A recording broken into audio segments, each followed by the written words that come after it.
dia, galera do Ito Muniz, tudo bem? Quarto ano, vamos hoje para a nossa segunda aula.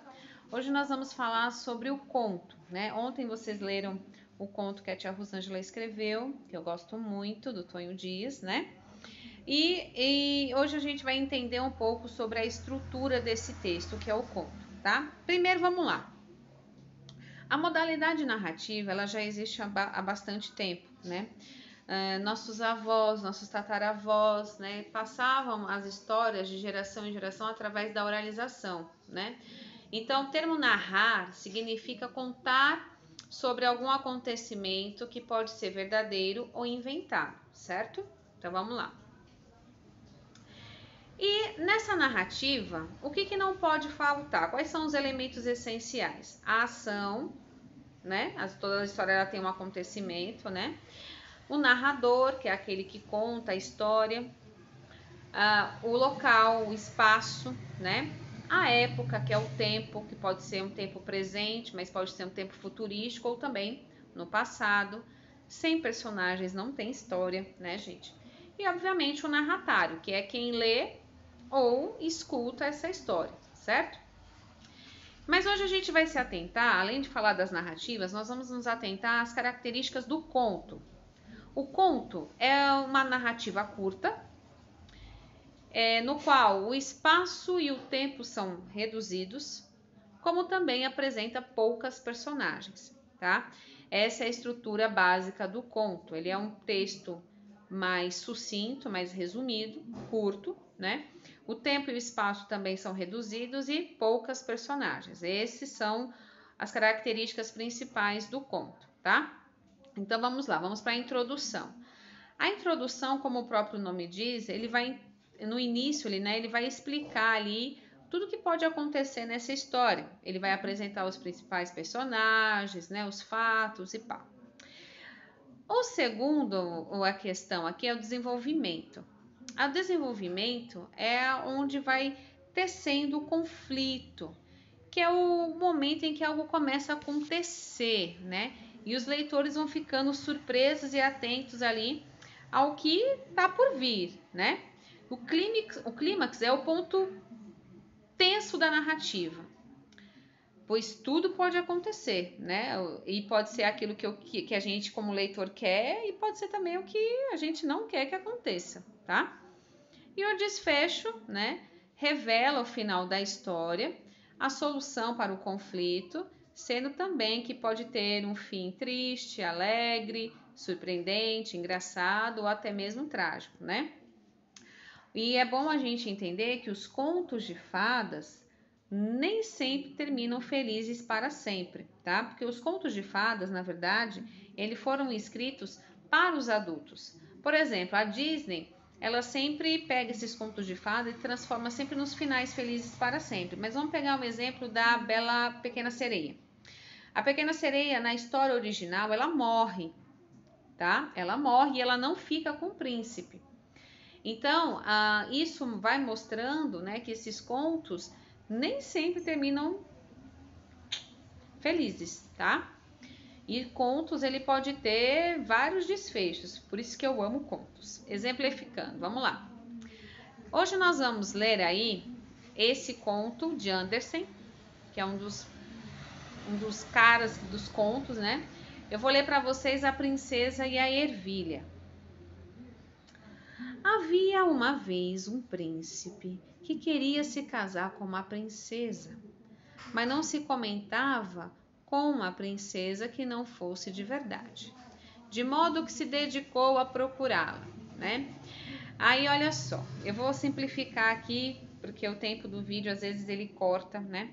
Esse príncipe ele queria casar com uma princesa, mas ele queria uma princesa de sangue nobre, né? Que fosse real. E aí a mãe dele dá uma sugestão de que coloque a princesa que ele acha, né, para dormir em cima de vários colchões, e se coloca uma ervilha embaixo do primeiro, ela teria que sentir se ela fosse uma princesa mesmo, né? E a princesa, né, até, digamos assim, ela consegue sentir, né, a ervilha, e ali fica declarado que ela era uma princesa mesmo por ter assim, essa sensibilidade, tá? Mas vamos aqui nos ater aos fatos, tá? Aos pedaços do texto. A princesa e a ervilha, que é o título, né, e o autor aqui. Havia uma vez um príncipe que queria se casar com uma princesa, mas não se contentava com uma princesa que não fosse de verdade, tá? De modo que se dedicou a procurá-la no mundo inteiro. E aí, parará, aqui nesse primeiro pedaço, vocês perceberam que ele tá contando, né? Havia um príncipe que queria se casar. Ele tá dando todas as informações que vocês vão encontrar nesse conto. Então, essa parte nós chamamos de introdução, né? Vamos aí para a próxima. Se o meu telefone deixar a gente ir para o próximo.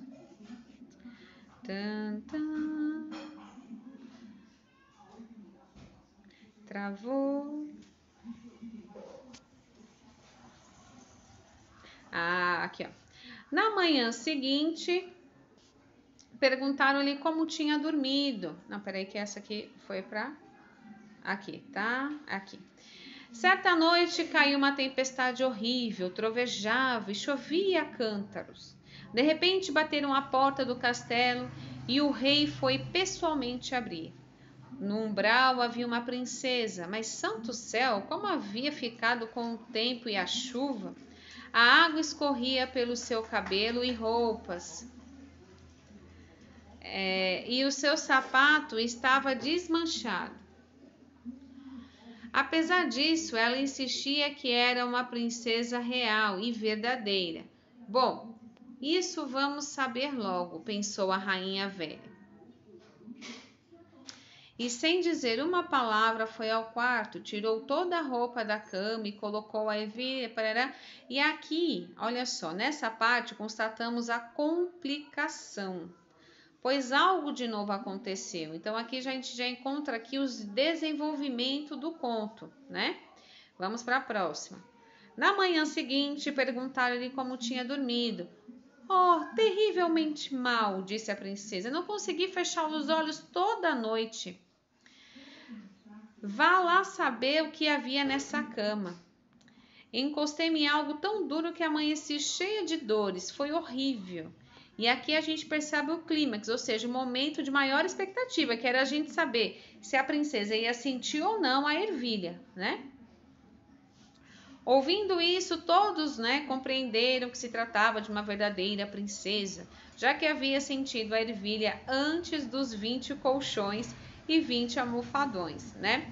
Que aqui facilmente se percebe que se trata do final e, para a alegria de todos, feliz, né? Nesse caso. E aqui tem as fotinhos aí do conto, né? Desse conto bonitinho.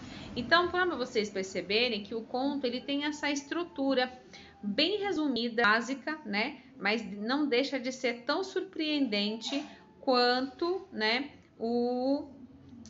Um texto de digamos assim, 20, 40, 50 páginas, né? Uma história maior.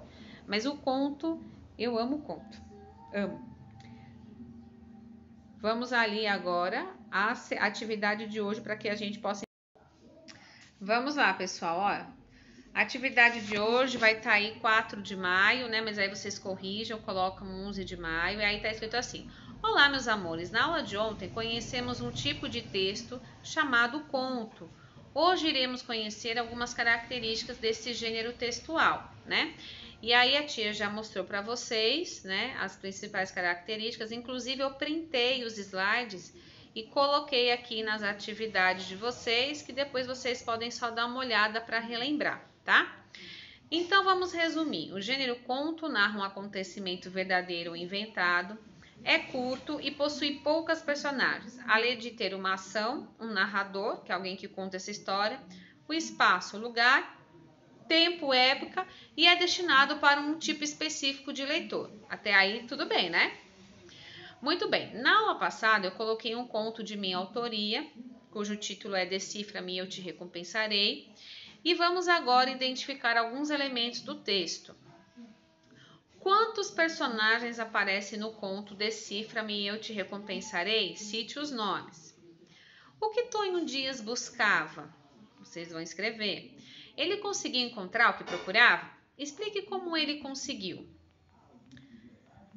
O que achou do texto? Explique com suas palavras o que fez você gostar e também o que não gostou.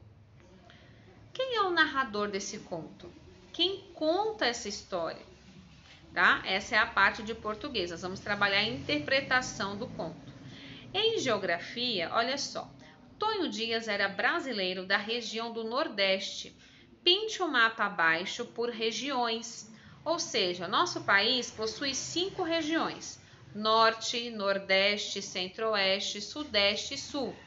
Pinte cada região com uma cor e depois crie uma legenda para que possamos identificar cada região em sua respectiva cor, certo? Então vamos lá. Aqui está o mapinha aqui do nosso país, Brasil, tá? O Brasil ele é dividido em 5 regiões, sendo região Nordeste, Norte, Centro-Oeste, Sudeste e Sul. Aqui do lado a tia já fez a legenda. O que é a legenda? São recursos que a imagem ou o texto nos possibilita para que a gente possa identificar aí o que é o que. Então, vamos supor que o norte você vai pintar de amarelo. Então, você pinta aqui esse retângulo de amarelo, onde está indicando o norte, para eu saber aonde você soube localizar aí as 5 regiões do mapa do Brasil, tá certo? E as cores vocês é que vão decidir. Em matemática, nós vamos trabalhar a composição e decomposição dos números naturais. Então, olha aqui. Olha, aqui eu tenho o número 1585. Aí eu coloquei 1000 mais 500 mais 80 mais 5. Aí todos esses números me formam aí o 1585. E esse modelinho vocês vão fazer em todos esses números a seguir aqui, tá? Esse vocês vão decompor. Aqui vocês vão compor o número, ou seja, vocês vão somar, né, para resumir o número. Então, aqui eu tenho o número 3.000 mais 3.000 mais 100 mais 10 mais 20 mais 5. Qual será esse número, né? Em cima aqui, olha, eu tenho 1.000 mais 1.000, 2, mais 400, 2.400, mais 30, 2.430, mais 20, 2.450 e mais 8, 2.458. Aqui embaixo, vocês vão compor o número e em cima decompor, certo? Porque daqui a uns dias nós vamos entrar na dezena de milhar. Então, eu quero que vocês estejam bem afiados aí o que é uma centena, o que é uma unidade, o que é uma dezena e o que é uma unidade de milhar, para não bagunçar vocês, tá certo? Bom, gente, espero que vocês tenham gostado da aula de hoje. Por hoje é só. Caprichem. Qualquer dúvida, a tia tá online, tá bom? Beijo!